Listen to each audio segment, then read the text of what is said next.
Hi ಎಲ್ಲರಿಗೂ, welcome back to another interesting video. ಈಗ ನಾವು ಹಿಂದಿನ ವಿಡಿಯೋದೊಳಗೆ ಏನೇನೆಲ್ಲ ನೋಡ್ಕೊಂಡು ಬಂದ್ವಿ ಅಂತ ಹೇಳಿ ಇನ್ ಬ್ರೀಫ್ ಆಗಿ ಎಲ್ಲನೂ ಒನ್ ಬೈ ಒನ್ ಒಂದು ಸ್ವಲ್ಪ ಒಂದು 5-5 ಸೆಕೆಂಡ್ ಎಲ್ಲ ನೋಡ್ಕೊಂಬರೋ ಬರ್ರಿ.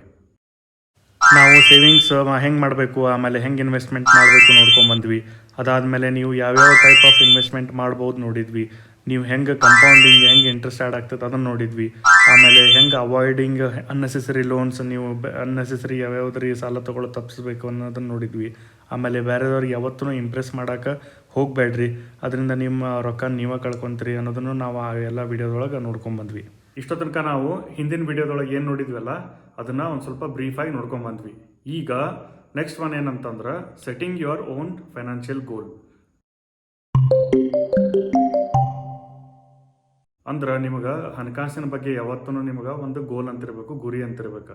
ಅಂದ್ರೆ ನಾನು ಮುಂದೆ 5 ವರ್ಷಕ್ಕೆ ಇಷ್ಟು ರೊಕ್ಕ ಮಾಡಬೇಕು, 10 ವರ್ಷಕ್ಕೆ ಇಷ್ಟು ರೊಕ್ಕ ಮಾಡಬೇಕು, ಇಲ್ಲ ಈಗ ನಾನು ಏನು ಸೇವ್ ಮಾಡ್ಕೊಂಡು ಹೊಂಟೇನಲ್ಲ ಇದಕ್ಕೆ ಬಡ್ಡಿ ಇನ್ನು 5 ವರ್ಷಕ್ಕೆ ಎಷ್ಟಾಗ್ತೈತಿ, ಇನ್ನು 10 ವರ್ಷಕ್ಕೆ ಎಷ್ಟಾಗ್ತೈತಿ, ಇನ್ನೆಷ್ಟು ಸೇವ್ ಮಾಡಬೇಕು. ಈಗ ಫಾರ್ ಎಕ್ಸಾಂಪಲ್ ನಿಮ್ಗೆ ನಿಮ್ಮದು ಮಕ್ಕಳು ಈಗ ಸಣ್ಣ ಇದ್ದು ಅಂತಂದ್ರೆ ದೊಡ್ಡವ್ರು ಆಗ್ಬೋದು, ಇಲ್ಲ ನಿಮಗೆ ಮದುವೆ ಆಗಿರಲಿಲ್ಲ ಅಂತಂದರೆ ನಿಮ್ಮ ಮದುವೆ ಖರ್ಚಿಗೆ ರೊಕ್ಕ ಬೇಕು, ಇಲ್ಲ ನಿಮ್ಮ ಮಕ್ಕಳು ಈಗ ಒಂದು 10 ವರ್ಷದವರಿದ್ದರೆ ನಿಮ್ಗೆ ಇನ್ನು 5 ವರ್ಷ ಬೇಡ, 6 ವರ್ಷ ಆದಮೇಲೆ 10ನೇ ಮುಗಿದ್ಮೇಲೆ ಅವರಿಗೆ PUCಗೆ ಹೊರಗೆ ಕಳಿಸ್ಬೇಕು, ಎಲ್ಲ ಅವ್ರದ್ದು ಹಾಸ್ಟೆಲ್ ಫೀಸ್ ಇರ್ತಾವೆ, ಕಾಲೇಜ್ ಫೀಸ್ ಯಾವುದೂ ಕಡಿಮೆ ಇಲ್ಲ. ಹಾಗಾಗಿ ನೀವೇನು ಮಾಡಬೇಕು, ನಿಮ್ಗೆ ಒಂದು ಫೈನಾನ್ಷಿಯಲ್ ಗೋಲ್ ಅಂತಿರಬೇಕು. ಫೈನಾನ್ಷಿಯಲ್ ಗೋಲ್ ಅಂತಂದ್ರೆ ಬರೀ ನಿಮ್ಮದು ಮಕ್ಕಳದು ಎಜುಕೇಷನ್ ಆಯ್ತು, ಮದ್ವೆ ಆದ್ರೆ ನಿಮ್ಮ ಮದ್ವೆ ಹಿಂಗಂತಲ್ಲ. ನಿಮ್ಮದು ಇದು ಕಾರಿಂದನೂ ಇರ್ಬೋದು, ಅಂದ್ರೆ ನಿಮ್ಮದು ಫ್ಯಾಮಿಲಿ ದೊಡ್ಡದಾಗ್ಬೋದು, ಅವಾಗ ನಿಮಗೆ ಕಾರ್ ಬೇಕಾಗ್ಬೋದು, ಇಲ್ಲ ನಿಮಗೆ ಒಂದು ವೆಹಿಕಲ್ ಬೇಕಾಗ್ಬೋದು. ಯಾವುದೋ ನಿಮಗೆ ಒಂದು ಐಟಮ್ ಬೇಕಾಗಿತ್ತು ಅಂದ್ರೂ ಅದಕ್ಕೊಂದು ಪ್ಲ್ಯಾನ್ ಅಂತಿರಬೇಕು. ನೀವು ಹೆಂಗೆ ಬೇಕಾದಂಗೆ ಖರ್ಚು ಮಾಡೋಕೆ ಹಾಕಿರಂಗಿಲ್ಲ. ಅದ್ರ ಸಲುವಾಗಿ ನೀವೇನು ಮಾಡಬೇಕು, ಇನ್ನು 5 ವರ್ಷಕ್ಕೆ ನಾನು ಬೈಕ್ ತೊಗೊತೀನಿ, ಇನ್ನು 10 ವರ್ಷಕ್ಕೆ ಕಾರ್ ತೊಗೊತೀನಿ, ಅದಾದಮೇಲೆ ಇನ್ನು 20 ವರ್ಷ ಬಿಟ್ಟು ನಾನು ರಿಟೈರ್ಮೆಂಟು ಆಗ್ಬೋದು. ಆವಾಗ ನನಗೆ ಒಂದು ಸ್ವಲ್ಪ ಅಮೌಂಟ್ ಅಂತ ಬೇಕು. ಯಾಕಂತಂದ್ರೆ ನಿಮ್ಮದು ರಿಟೈರ್ಮೆಂಟ್ ಆದಮೇಲೆ ನಿಮ್ಮ ಕೈಯಾಗ ರೊಕ್ಕ ಇರಂಗಿಲ್ಲ. ಅವಾಗ ಏನಿರ್ತೈತಿ, ರೊಕ್ಕ ಇರ್ತಾವ ಅಂದ್ರೆ ನಿಮ್ದು ಇನ್ಕಮ್ ಇರಂಗಿಲ್ಲ. ರಿಟೈರ್ಮೆಂಟ್ ಆದಮೇಲೆ ನೀವು ಮನೆಯೊಳಗೆ ಇರ್ತೀರಿ. ಅವಾಗ ಏನಾಗ್ತೈತಿ, ನೀವು ಏನು ಇಷ್ಟು ದಿನ ಸೇವ್ ಮಾಡಿರ್ತೀರಲ್ಲ ಇದು ತಿಂಗಳಿಗೆ ಖರ್ಚು ಹಾಕ್ಕೊಂತ ಹೋಗ್ತಿರ್ತೈತಿ. ಅವಾಗ ನಿಮ್ಗೆ ಬಲ್ಕ್ ಅಮೌಂಟು, ದೊಡ್ಡ ಅಮೌಂಟ್ ಬೇಕಾಗ್ತೈತಿ. ಭಾಳ ಮಂದಿ ಏನು ಅನ್ಕೊಂತಾರೆ, ಅಲ್ಲಿ ತನಕ ಯಾರು ಬದುಕ್ತಾರ ಗೊತ್ತಿಲ್ಲ, ಅದು ಮುಂದಿನ ನೋಡೋಣ ಅಂತಾರೆ. ಆದ್ರೆ ಯಾವತ್ತೂ ಹಂಗೆ ಮಾಡೋಕೆ ಹೋಗ್ಬೇಡ್ರಿ. ಏನಾಗ್ತೈತಿ ಅಂತಂದ್ರೆ ಮುಂದಿನ ನೋಡೋಣ ಅಂತ ಅಂದಾಗ ನೀವು ಅಕಸ್ಮಾತ್ ಓಲ್ಡ್ ಏಜ್ ಆದ್ರಿ, ನಿಮ್ಗೆ ರೊಕ್ಕ ಭಾಳಷ್ಟು ಬೇಕಾಗ್ತೈತಿ. ಯಾಕಂತಂದ್ರೆ ನಿಮ್ಮ ಮೆಡಿಕಲ್ ಎಕ್ಸ್ಪೆನ್ಸಸ್ ಇರ್ತಾವೆ. ಅದಾದಮೇಲೆ ನಿಮ್ಗೆ ಇನ್ಕಮ್ ಇರೋಂಗಿಲ್ಲ, ನೀವು ಬೇರೆದವ್ರ ಮೇಲೆ ಡಿಪೆಂಡೆಂಟ್ ಇರ್ತೀರಿ. ಅವಾಗ ನೀವು ಸ್ವಾವಲಂಬಿಯಾಗಿ ಬದುಕಬೇಕಂತಂದ್ರೆ ನೀವು ಇವತ್ತೇನು ರೊಕ್ಕ ಮಾಡ್ತಿರಲ್ಲ ಅದನ್ನು ನೀವು ರಿಟೈರ್ಮೆಂಟ್ ಫಂಡ್ ಅಂತ ಹೇಳಿ ನೀವು ತೆಗೆದಿಟ್ಟಾಗನ ರೊಕ್ಕ ಹಾಕೋ ಹೊರತು ಯಾವತ್ತೂ ನಿಮಗೆ ಫ್ರೀನ ಯಾರೂ ತಂದು ಕೊಡ್ತಿರಂಗಿಲ್ಲ. ಅದನ್ನು ನೀವೆಲ್ಲ ಭಾಳ ಚಲೋದಂಗೆ ಪ್ಲ್ಯಾನ್ ಮಾಡ್ಬೇಕು. ಈಗ ನೆಕ್ಸ್ಟ್ ಒನ್ ಏನಂತಂದ್ರೆ ನಿಮ್ಮದು ಒಂದು ಇನ್ಕಮ್ ಇರ್ತದೆ, ಅದಕ್ಕಿಂತ ನೀವು ಹೆಚ್ಚಿಗೆ ಯಾವತ್ತು ಖರ್ಚು ಮಾಡಬಾರ್ದು. ಅಂದ್ರೆ ಲಿವಿಂಗ್ ಬಿಲೋ ಯುವರ್ ಮೀನ್ಸ್. ಹೆಂಗಂತಂದ್ರೆ ಈಗ ಫಾರ್ ಎಕ್ಸಾಂಪಲ್ ಏನಂತಂದ್ರೆ 1 ಲಕ್ಷ ರೂಪಾಯಿ ನಿಮ್ದು ಇನ್ಕಮ್ ಇರ್ತೈತಿ. ನಾನು ಏನು ಮಾಡ್ತೀನಿ, 2 ಲಕ್ಷ ರೂಪಾಯಿ ಖರ್ಚು ಮಾಡೋಕ್ಕೆ ಚಾಲು ಮಾಡ್ತೀನಿ. ಹೆಂಗೆ ರೊಕ್ಕ ಬರ್ತಾವ ಬರಂಗಿಲ್ಲಲ್ಲ, ಅವಾಗ ಏನು ಮಾಡ್ತೀರಿ, ಲೋನ್ ತೊಗೊಳೋದಾಗ್ತೈತಿ. ಆಮೇಲೆ ಯಾವತ್ತು ಲೋನ್ ಒಳಗೆ ಬದುಕೋದಾಗ್ತೈತಿ. ಹಾಗಾಗಿ ನೀವು ಯಾವತ್ತು ಏನು ಮಾಡ್ಬೇಕಂತಂದ್ರೆ ಲಿವ್ ಬಿಲೋ ಯುವರ್ ಮೀನ್ಸ್. ಅಂದ್ರೆ ನಿಮ್ಮ ಇನ್ಕಮ್ ಎಷ್ಟು ಇರುತ್ತಲ್ಲ ಅದಕ್ಕಿಂತ ಯಾವತ್ತೂ ನಿಮ್ಮ ಖರ್ಚು ಕಡಿಮೆನೇ ಇರಬೇಕು. ಅದಕ್ಕಿಂತ ಹೆಚ್ಚಿಗೆ ಯಾವತ್ತೂ ಇರಬಾರ್ದು. ಇದು ನಿಮ್ಗೆ ಮಸ್ಟ್ ಆ್ಯಂಡ್ ಶುಡ್ ರೂಲ್. ಅದನ್ನು ನೀವು ಯಾವತ್ತರಿ ಕ್ರಾಸ್ ಮಾಡಿದ್ರಿ ಅಂತಂದ್ರೆ ನೀವು ಸಾಲದೊಳಗೆ ಬೀಳ್ತೀರಿ ಹೊರತು ನಿಮಗೆ ಅದರಿಂದ ಯಾವತ್ತೂ ರಿಚ್ನೂ ಆಗಿಲ್ಲ. ರಿಚ್ ಆಗೋದು ಸೆಕೆಂಡ್ರಿ, ನಿಮ್ಮ ಕಡೆ ರೊಕ್ಕನೇ ಇರೋಂಗಿಲ್ಲ. ಯಾವತ್ತೂ ಬರೀ ನೀವು ಸಾಲದೊಳಗೆ ಬದುಕ್ತೀರಿ. ಆಮೇಲೆ ನಿಮ್ಗೆ ಹೆಂಗೆ ಏಜ್ ಹಾಕೊಂತ ಹೋಗ್ತದಲ್ಲ ಹಂಗೆ ನಿಮಗೆ ಟೆನ್ಷನ್ ಆಗ್ತೈತಿ ಸಾಲದಿಂದ ಹೊರತು ನೀವು ಯಾವತ್ತೂ ರಿಲೀಫಿಂದ ಇರೋಂಗಿಲ್ಲ. ಮತ್ತೊಂದು ಎಕ್ಸಾಂಪಲ್ ಕೊಡ್ಬೇಕಂತಂದ್ರೆ ಈಗ ಒಂದು ಬೈಕ್ ಬೇಕಾಗಿರ್ತೈತಿ. ಅವಾಗ ನಮ್ಗೆ ನಾರ್ಮಲ್ ಬೈಕ್ ನಡೀತಿರ್ತೈತಿ, 100cc 125cc ಬೈಕ್ಗಳು ನಡೀತಿರ್ತಾವೆ. ಅದನ್ನು ನಾವೇನು ಮಾಡ್ತೀವಿ, ಇಲ್ಲ ಬೇರೆದವ್ರಿಗೆ ಶೋ ಆಫ್ ಮಾಡಬೇಕು, ನಾನು ಬೇರೆದವ್ರಿಗಿಂತ ಹೆಚ್ಚಿನ ತೋರಿಸ್ಬೇಕಂತೇಳಿ 200cc ಬೈಕ್ ತೊಗೊಳ್ಳೋದು, 220cc ಬೈಕ್ ತೊಗೊಳ್ಳೋದು. ಇಲ್ಲ ನಿಮ್ಗೆ ಒಂದು 6-7 ಲಕ್ಷ ರೂಪಾಯಿ ಕಾರ್ ಒಳಗೆಲ್ಲ ನಡೀತಿರ್ತೈತಿ. ಆದರೆ ಏನು ಮಾಡೋದು, ಮಂದಿಗೆ ತೋರಿಕೆ ಸಲುವಾಗಿ ನೀವು 15 ಲಕ್ಷ ರೂಪಾಯಿ ಕಾರ್ ತೊಗೊಳ್ಳೋದು, 20 ಲಕ್ಷ ರೂಪಾಯಿ ಕಾರ್ ತೊಗೊಳ್ಳೋದು. ಅವೆಲ್ಲ ಏನಾಗ್ಬಿಡ್ತಾವೆ, ಇನ್ಕಮ್ ಕಡಿಮೆ ಇದ್ದ ಖರ್ಚು ಜಾಸ್ತಿ ಆತಂತಂದ್ರೆ ನಿಮಗೆ ತ್ರಾಸ ಆಗ್ತೈತಿ ಹೊರತು ಇದು ಬೇರೆದವ್ರಿಗೆ ಯಾರಿಗೂ ತ್ರಾಸ ಆಗಿಲ್ಲ, ಇದು ನಿಮಗೆ ತ್ರಾಸ ಆಗ್ತೈತಿ. ಅದ್ರ ಸಲುವಾಗಿ ನಿಮ್ಮ ಇನ್ಕಮ್ಗಿಂತ ಯಾವತ್ತೂ ನಿಮ್ಮದು ಎಕ್ಸ್ಪೆನ್ಸಸ್ ಕಡಿಮೆ ಇರಬೇಕು. ಎಕ್ಸಾಂಪಲ್ 1 ಲಕ್ಷ ರೂಪಾಯಿ ನಿಮ್ದು ಇನ್ಕಮ್ ಇತ್ತಂದ್ರೆ ನೀವು ಖರ್ಚು 50,000 ಒಳಗೆ ಎಷ್ಟು ಮುಗಿಸ್ತಿರಲ್ಲ ಅಷ್ಟು ಚಲೋ. ಇಲ್ಲ ನಿಮ್ದು 75,000 ಆಗಲಿ, ಕಡಿಗೆ ನೀವು 90,000 ರೂಪಾಯಿ ಖರ್ಚು ಮಾಡಿದ್ರೂ ನಡೀತೈತಿ. ಆದ್ರೆ ನೀವು 1,10,000 ಖರ್ಚು ಮಾಡೋದು, 1,20,000 ಖರ್ಚು ಮಾಡೋದು, ಇನ್ಕಮ್ 1 ಲಕ್ಷ ಅಂತಂದ್ರೆ ಹಂಗೆ ನಡೆಯಂಗಿಲ್ಲ. ಅದ್ರ ಸಲುವಾಗಿ ನೀವು ಯಾವತ್ತೂ ಖರ್ಚು ನಿಮ್ಮ ಇನ್ಕಮ್ಗಿಂತ ಕಡಿಮೆ ಇಡ್ರಿ.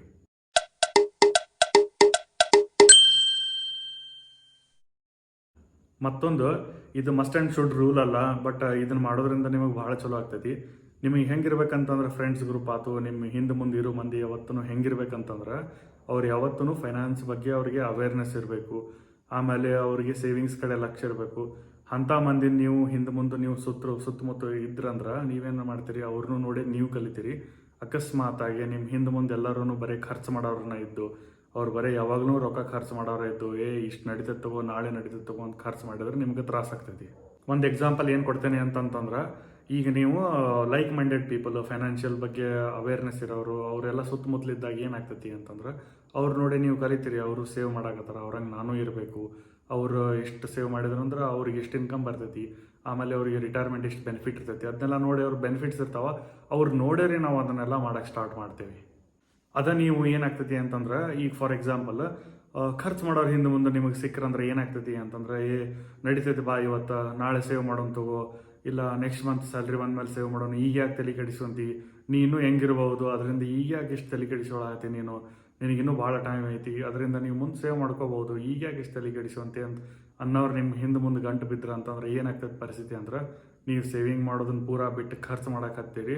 ಆಮೇಲೆ ನಿಮ್ಗೆ ಅದರಿಂದ ಏನಾಗ್ತೈತಿ, ನಿಮ್ಗೆ ಭಾಳ ಪ್ರಾಬ್ಲಮ್ ಆಗ್ತೈತಿ. ಮುಂದನ ಅದು ನಿಮ್ಗೆ ಪ್ರಾಬ್ಲಮ್ ಆಗ್ತೈತಿ ಹೊರತು ಅವ್ರು ಯಾರಂದವರು ನಿಮ್ಮ ಜೊತೆ ಆಮೇಲೆ ಬರೋಂಗಿಲ್ಲ, ಯಾರು ನಿಮಗೆ ಕೇಳಿದ ರೊಕ್ಕನೂ ಕೊಡೋಂಗಿಲ್ಲ. ಅದ್ರ ಸಲುವಾಗಿ ನಿಮ್ಮದು ಫೈನಾನ್ಸ್ ಬಗ್ಗೆ ನೀವು ಯಾವತ್ತೂ ಹಿಂದೆ ಮುಂದೆ ಯಾವತ್ತೂ ಅವೇರ್ನೆಸ್ ಇರ್ತಾರಲ್ಲ ಅಂಥವ್ರ ಜೊತೆ ನೀವು ಹಿಂದೆ ಮುಂದೆ ಇರ್ರಿ ಹೊರತು ಖರ್ಚು ಮಾಡೋರಿಂದ ಹಿಂದೆ ಮುಂದೆ ನೀವು ಇದ್ರಿ ಅಂತಂದ್ರೆ ಅದು ನಿಮ್ಗೆ ಪ್ರಾಬ್ಲಮ್ ಆಗ್ತದೆ ನಾಳೆ.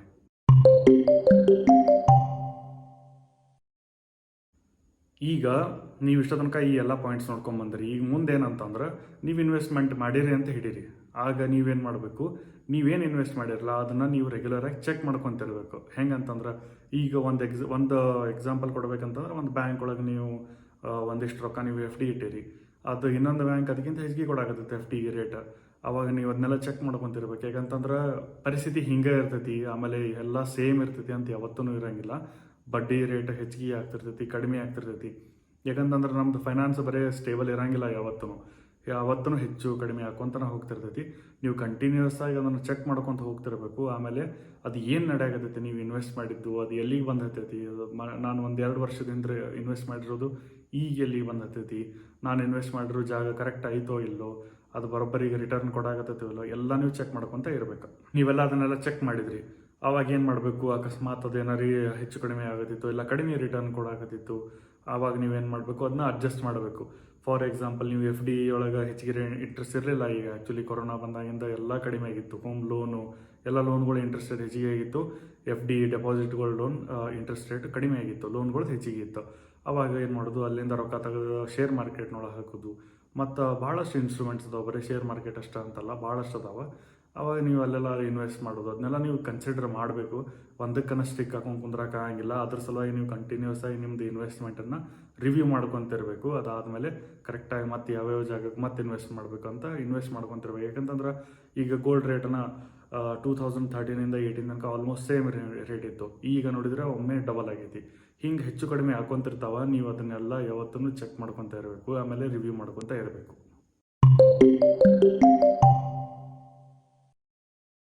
ಈಗ ಇಂಗ್ಲೀಷ್ ಒಳಗೆ ಒಂದು ಫೇಮಸ್ ಸೇಯಿಂಗ್ ಐತಿ, ಪೇ ಯುವರ್ ಸೆಲ್ಫ್ ಫಸ್ಟ್ ಅಂಥೇಳಿ.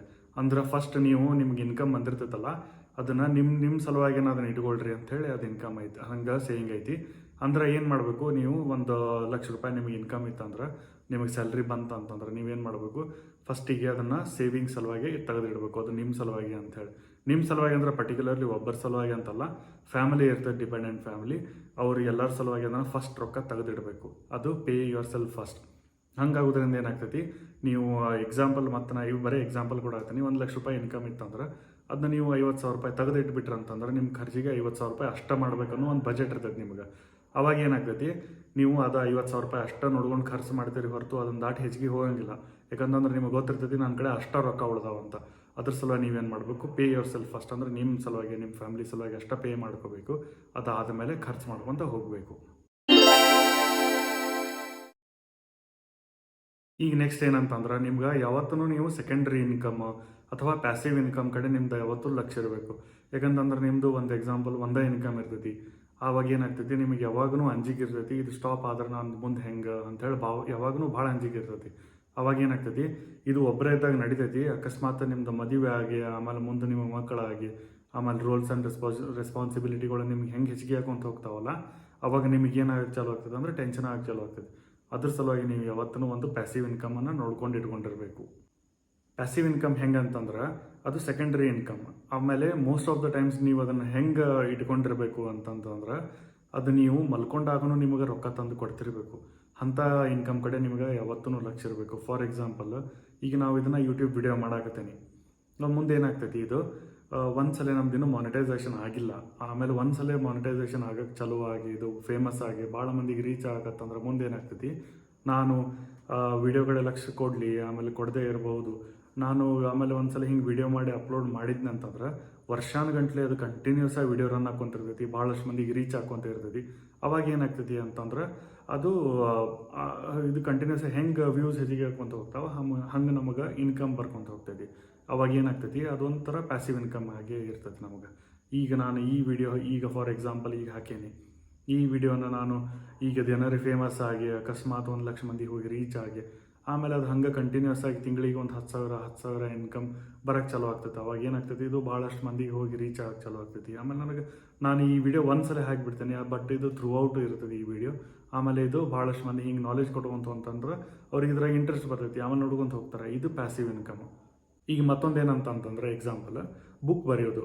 ಆಮೇಲೆ ಬುಕ್ ಬರಿಬೇಕಾದ್ರೆ ಅದೇನು ಕಡಿಮೆ ಏನು ಎಫರ್ಟ್ ಇರೋಂಗಿಲ್ಲ, ಭಾಳ ತ್ರಾಸ ಆಗ್ತೈತಿ. ಆಮೇಲೆ ಅದಕ್ಕೆ ಭಾಳಷ್ಟು ಪೇಷನ್ಸ್ ಬೇಕು, ವಿಚಾರ ಬೇಕು, ಮನಸ್ಸು ಯಾವತ್ತೂ ಶಾಂತ ಇರಬೇಕು. ಬುಕ್ ಬರಿಬೇಕಂತಂದ್ರೆ ಅದನ್ನು ನೀವು ಬುಕ್ ಬರೆದು ಒಂದ್ಸಲ ಪಬ್ಲಿಷ್ ಮಾಡಿದ್ರಂತಂದ್ರೆ ಥ್ರೂ ಔಟ್ ಯುವರ್ ಲೈಫ್ ಅದು ಸೇಲ್ ಹಾಕ್ಕೊಂತ ಇರ್ತೈತಿ. ಅದು ಹೆಂಗೆ ಸೇಲ್ ಹಾಕ್ಕೊಂತ ಇರ್ತೈತಿ ಹಂಗೆ ನಿಮಗೆ ಇನ್ಕಮ್ ಇರ್ತೈತಿ. ಈಗ ನೀವು ಅವಾಗ ಕಂಟಿನ್ಯೂಸ್ ಆಗಿ ಮತ್ತೆ ಎಫರ್ಟ್ ಹಾಕ್ಬೇಕಂತನೇ ಏನಿಲ್ಲ, ಒಂದ್ಸಲ ಅದನ್ನು ಬುಕ್ ರಿಲೀಸ್ ಆಗಿದ್ದು ಫೇಮಸ್ ಆತಂತಂದ್ರೆ ಅದು ಕಂಟಿನ್ಯೂಸ್ ಆಗಿ ಹೆಂಗೆ ಸೇಲ್ ಆಗ್ತಿರ್ತೈತಲ್ಲ, ನೀವು ಮಲ್ಕೊಳ್ರಿ, ಕುಂತೀರಿ, ನೀವು ಗೇಮ್ ಆಡ್ಕೊತೀರಿ, ಎಲ್ಲರೂ ಹೊರಗಡ್ಡಾಡ್ರಿ, ಅದು ಹೆಂಗೆ ಸೇಲ್ ಆಗ್ತಿರ್ತೈತಲ್ಲ ಹಂಗೆ ನಿಮಗೆ ಇನ್ಕಮ್ ಬರ್ಕೊತ ಇರ್ತೈತಿ. ಹಂಗೆ ಮತ್ತೊಂದು ಎಕ್ಸಾಂಪಲ್ ಅಂತಂದ್ರೆ ಶೇರ್ ಮಾರ್ಕೆಟ್ ಒಳಗೆ ನೀವು ಭಾಳಷ್ಟು ಯೂನಿಟ್ಸ್ ತೊಗೊಂಡು ಭಾಳಷ್ಟು ಇನ್ವೆಸ್ಟ್ಮೆಂಟ್ ಮಾಡಿದ್ರೆ ಅಂತಂದ್ರೆ ನಿಮಗೆ ಒಂದೊಂದು ಶೇರಿಗೂ ಇಷ್ಟಿಷ್ಟು ಡಿವಿಡೆಂಡ್ ಅಂತ ಹೇಳಿ ಕಂಪ್ನಿ ಯಾವಾಗ ಪ್ರಾಫಿಟ್ ಆಗ್ತದಲ್ಲ ಅಷ್ಟು ಕೊಟ್ಕೊತ ಇರ್ತಾರೆ ಅವರು. ಅವಾಗ ಏನಾಗ್ತದೆ, ನಿಮಗೆ ಅದು ಸೆಕೆಂಡ್ರಿ ಸೋರ್ಸ್ ಆಫ್ ಇನ್ಕಮ್ ಆಗಿರ್ತೈತಿ. ನೀವೇನು ಮಾಡಬೇಕು, ನಿಮ್ಮ ಕೆಲಸ ನೀವು ಕರೆಕ್ಟಾಗಿ ಚಲೋ ಇರೋ ಕಂಪ್ನಿಯೊಳಗೆ ನೋಡ್ಕೊಂಡು ಕರೆಕ್ಟಾಗಿ ಇನ್ವೆಸ್ಟ್ಮೆಂಟ್ ಮಾಡಬೇಕು, ಲಾಂಗ್ ಟರ್ಮ್ ಇರಬೇಕು. ಡೈಲಿ ಟ್ರೇಡಿಂಗ್ಗೆ ಯಾವತ್ತೂ ಗ್ಯಾಮ್ಲಿಂಗ್ ಮಾಡೋಕ್ಕೆ ಹೋಗಬೇಡ್ರಿ. ಭಾಳಷ್ಟು ಮಂದಿ ಅದನ್ನು ಮಾಡ್ತಾರೆ, ರೊಕ್ಕ ಕಳ್ಕೊಂಡು ಅದನ್ನು ಇಂಟ್ರೆಸ್ಟ್ ಕಳ್ಕೊತಾರೆ. ಆದ್ರೆ ಲಾಂಗ್ ಟರ್ಮ್ ಇನ್ವೆಸ್ಟ್ಮೆಂಟ್ ಮಾಡಿದವರು ಚಲೋ ಕಂಪ್ನಿಯೊಳಗೆ ಇನ್ವೆಸ್ಟೆಡ್ ಇರ್ತಾರೆ, ಡಿವಿಡೆಂಡ್ ಬರ್ತಿರ್ತೈತಿ, ಅದ್ರೊಳಗೆ ಅದನ್ನು ಡಿವಿಡೆಂಡ್ ತೊಗೊಂತ ಪ್ರಾಫಿಟ್ನೊಳಗೆ ಇರ್ತಾರೆ.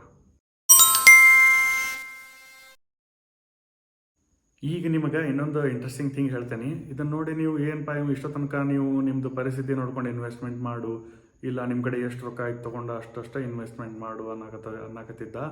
ಈಗ ಸಡನ್ಲಿ ಇಷ್ಟು ದೊಡ್ಡ ಇನ್ವೆಸ್ಟ್ಮೆಂಟ್ ಮಾಡು ಅಂಥೇಳಿ ಅನ್ನಕತ್ತಾನಂತ ನೀವು ಕನ್ಫ್ಯೂಸ್ ಆಗ್ಬೋದು. ಈಗ ನಾ ಹೇಳೋ ಟಾಪಿಕ್ ಏನಂತಂದ್ರೆ ಇದು ರಿಯಲ್ ಎಸ್ಟೇಟ್ ಇನ್ವೆಸ್ಟ್ಮೆಂಟ್.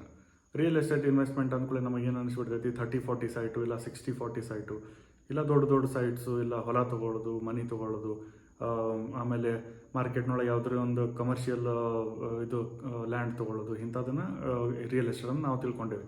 ಆದರೆ ನಮಗೆ ಗೊತ್ತಿಲ್ಲದಂಗೆ ಇನ್ನೂ ಇಷ್ಟು ಇನ್ವೆಸ್ಟ್ಮೆಂಟ್ಸ್ ಇದಾವಲ್ಲ. ರೀಟ್ ಅಂತ ಬರ್ತೈತಿ, ರಿಯಲ್ ಎಸ್ಟೇಟ್ ಇನ್ವೆಸ್ಟ್ಮೆಂಟ್ ಟ್ರಸ್ಟ್. ಅವೆಲ್ಲ ಟ್ರಸ್ಟ್ಗಳದಾವೆ. ಹೆಂಗಂತಂದ್ರೆ ಅವು ಒಂಥರ ಪಬ್ಲಿಕ್ ಇನ್ಸ್ಟಿಟ್ಯೂಟ್ಸ್. ಅವನ್ನೇನು ಮಾಡ್ಬೇಕಂತಂದ್ರೆ ನೀವು ರೊಕ್ಕ ನಿಮಗೆ ಎಷ್ಟು ಆಗ್ತೈತಲ್ಲ ಅಷ್ಟು ರೊಕ್ಕ ನೀವು ಇನ್ವೆಸ್ಟ್ ಮಾಡಿ ಇಡಬೇಕು. ಅದು ಕರೆಕ್ಟಾಗಿ ನಾನು ಅದನ್ನೆಲ್ಲ ಇನ್ ಡೀಟೇಲಾಗಿ ಮತ್ತೊಂದು ಸಲ ಹೇಳ್ತೀನಿ. ಎಕ್ಸಾಂಪಲ್ ಕೊಟ್ಟು ಏನು ಹೇಳ್ತೇನೆ ಅಂತಂದ್ರೆ ನಾನೀಗ 1 ಲಕ್ಷ ರೂಪಾಯಿ ಇನ್ವೆಸ್ಟ್ಮೆಂಟ್ ಮಾಡತ್ತಾರೆ ಎಲ್ಲರೂ ಅಂತ ಹೇಳಿರಿ. ಈಗ ನೀವು 1 ಲಕ್ಷ ರೂಪಾಯಿ ಇನ್ವೆಸ್ಟ್ಮೆಂಟ್ ಮಾಡಾಕತ್ತಿದ್ದು ಏನಾಗ್ತೈತಿ, ಹಿಂಗೆ ಒಂದು 1,000 ಮಂದಿ ಇನ್ವೆಸ್ಟ್ ಮಾಡಿರ್ತಾರೆ ಅಂತ ಹೇಳ್ರಿ 1 ಲಕ್ಷ ರೂಪಾಯಿ. ಅವಾಗ ಏನಾಗ್ತೈತಿ, ಒಂದು 10 ಕೋಟಿ ರೂಪಾಯಿ ರೊಕ್ಕ ಆಗ್ತೈತೆ. ಅದು ಅವ್ರು ಏನು ಮಾಡ್ತಾರೆ, ಅವರು ಬೇರೆ ಕಡೆ ಒಂದು ಎಲ್ಲೋ ಬಿಲ್ಡಿಂಗ್ ಕಟ್ಟೋದಾಯ್ತು, ಆಮೇಲೆ ಬಿಲ್ಡಿಂಗ್ ಕಟ್ಟಿದ್ದಾದಮೇಲೆ ಆಫೀಸ್ ಫ್ಲೋರ್ಸನ್ನು ಅದನ್ನೇನು ಮಾಡ್ತಾರೆ, ರೆಂಟಿಗೆ ಕೊಡ್ತಾರೆ. ಅವಾಗ ಬೇಸ್ಡ್ ಆನ್ ಯುವರ್ ಇನ್ವೆಸ್ಟ್ಮೆಂಟ್, ಈಗ 1,000 ಮಂದಿ ಹಾಕ್ಯಾರ ರೊಕ್ಕ 1 ಲಕ್ಷ ರೂಪಾಯಿ, 10 ಕೋಟಿ ರೂಪಾಯಿ ಆಗೈತಿ. ಆದ್ರೆ ಅವರಿಗೆ ತಿಂಗಳಿಗೆ ಏನಾಗತ್ತೈತಿ, ಒಂದು 5 ಕೋಟಿ ರೂಪಾಯಿ ಇಂಟ್ರೆಸ್ಟ್ ಬರಾಕತ್ತೈತೆ ಆ ಇನ್ವೆಸ್ಟ್ಮೆಂಟ್ಲಿ. ಅವ್ರೇನು ಮಾಡ್ತಾರೆ, ಅದನ್ನು ಕರೆಕ್ಟಾಗಿ 1,000 ಡಿವೈಡ್ ಮಾಡ್ತಾರೆ. ಅದನ್ನೇನು ಮಾಡಿಬಿಡ್ತಾರೆ, ನಿಮಗೆ ಅದನ್ನು ಕರೆಕ್ಟಾಗಿ 50,000 ರೂಪಾಯಿ ತಿಂಗಳಿಗೆ ಇನ್ಕಮ್ ಹಾಕೊಂತ ಹೋಗ್ತಾರೆ ಅದರಿಂದ ಬಂದಿದ್ದ ರೆಂಟನ್ನು. ಇದು ನಾನು ಬರೀ ಎಕ್ಸಾಂಪಲ್ ಕೊಟ್ಟಿನಿ, ಇದನ್ನೆಲ್ಲ ಇನ್ ಡೀಟೇಲ್ ಆಮೇಲೆ ನಾನು ಮತ್ತೊಂದು ಸಲ ಎಕ್ಸ್ಪ್ಲೇನ್ ಮಾಡ್ತೀನಿ. ಬಟ್ ಇಂಥ ಇನ್ಸ್ಟಿಟ್ಯೂಟ್ಸು ಟ್ರಸ್ಟು ಭಾಳ ಅದಾವೆ. ಅದನ್ನು ನೀವು ಅಂಥದನ್ನೆಲ್ಲ ನೋಡ್ಕೊಂಡು ರಿಯಲ್ ಎಸ್ಟೇಟ್ ಒಳಗೂ ಇನ್ವೆಸ್ಟ್ ಮಾಡ್ಕೋಬೋದು. ಇದೆಲ್ಲ ಮೊದಲೇನು ಗತೆನ, ಈಗ ದೊಡ್ಡ ಲ್ಯಾಂಡ್ ತೊಗೊಂಡ್ರೆ ಅಷ್ಟೇ ರಿಯಲ್ ಎಸ್ಟೇಟ್ ಇನ್ವೆಸ್ಟ್ಮೆಂಟ್ ಅಂತ ಏನು ಉಳಿದಿಲ್ಲ. ನೀವು ಈಗಲೂ ಆಯ್ತು ನಿಮ್ಮ ಶೇರ್ ಗತೆ ಹೋಗಿ ಇನ್ವೆಸ್ಟ್ ಮಾಡ್ಕೊಂಡು ಅಲ್ಲಿಂದ ನೀವು ಏನು ಮಾಡ್ಬೋದು, ನೀವು ಅಲ್ಲಿ ಇನ್ವೆಸ್ಟ್ ಮಾಡಿ ಆಮೇಲೆ ನಿಮಗೆ ಅವರು ತಿಂಗಳಿಗೆ ರೆಂಟ್ ಕಳಿಸ್ತಾರೆ. ಅದು ಡಿವಿಡೆಂಡ್ ರೂಪದೊಳಗೆ ನಿಮ್ಮ ಅಕೌಂಟಿಗೆ ಒಂದು ರೊಕ್ಕ ಬೀಳ್ತದೆ. ಅದು ನಿಮಗೆ ಸೆಕೆಂಡ್ರಿ ಸೋರ್ಸ್ ಆಫ್ ಇನ್ಕಮ್ ಆಗಿನೂ ಇರ್ತೈತಿ. ಇದು ಒಂಥರ ಬೆಟರ್ ಆಪ್ಷನ್. ಈಗ ಇಷ್ಟೋ ತನಕ ನಾವು ಇವೆಲ್ಲ ಪಾಯಿಂಟ್ಸ್ ನೋಡ್ಕೊಂಡು ಬಂದ್ವಿ. ಇನ್ನೂ ಪಾಯಿಂಟ್ಸ್ ಅದಾವ, ಅದನ್ನು ನಾನು ಮತ್ತೆ ನೆಕ್ಸ್ಟ್ ವೀಡಿಯೋ ಒಳಗೆ ಕವರ್ ಮಾಡ್ತೀನಿ. ಯಾಕಂತಂದ್ರೆ ಮತ್ತೆ ವೀಡಿಯೋ ಭಾಳ ಲೆಂದಿ ಆಗಬಾರ್ದು, ಆಮೇಲೆ ಬೋರಿಂಗ್ ಅನ್ನಿಸ್ಬಾರ್ದು ಅಂತೇಳಿ. ಆಮೇಲೆ ಹಿಂದಿನ ವೀಡಿಯೋ ಯಾರ್ಯಾರು ನೋಡಿಲ್ಲಲ್ಲ, ದಯವಿಟ್ಟು ಹೋಗಿ ಫಸ್ಟ್ ವೀಡಿಯೋ ನೋಡಿರಿ. ಆಮೇಲೆ ಅಲ್ಲಿಂದ ಕಂಟಿನ್ಯೂಷನ್ ನೋಡಿದರೆ ಈ ವಿಡಿಯೋನು ನಿಮಗೆ ಇನ್ ಡೀಟೇಲಾಗಿ ಎಲ್ಲ ಕರೆಕ್ಟಾಗಿ ಗೊತ್ತಾಗ್ತದೆ. ಆಮೇಲೆ ನಮಗೆ ಹಿಂಗೆ ಸಪೋರ್ಟ್ ಮಾಡ್ಕೊತೀರಿ. ನಿಮ್ಮ ಸಪೋರ್ಟ್ ನಮಗೆ ಭಾಳ ಇಂಪಾರ್ಟೆಂಟ್. ನೀವು ಎಷ್ಟು ಮಂದಿಗೆ ಶೇರ್ ಮಾಡ್ತಿರಲ್ಲ ಅಷ್ಟು ನಮಗೆ ಗ್ರೋತ್ ಆಗೋಕೆ ಹೆಲ್ಪ್ ಮಾಡ್ತೈತಿ. ಆಮೇಲೆ ನಮ್ಮ ಇನ್ನೂ ಡೈಲಿ ವ್ಲಾಗ್ಸು, ಟ್ರಾವೆಲ್ ವ್ಲಾಗ್ಸು ಎಲ್ಲ ಭಾಳ ಥರದ ವೀಡಿಯೋಗಳು ಅದಾವ. ಅವನ್ನೆಲ್ಲ ನೋಡಿರಿ, ನಮಗೆ ಸಪೋರ್ಟ್ ಮಾಡಿರಿ. ನಿಮ್ಮ ಸಪೋರ್ಟ್ ನಮಗೆ ಹಿಂಗೆ ಇರಲಿ. Thank you.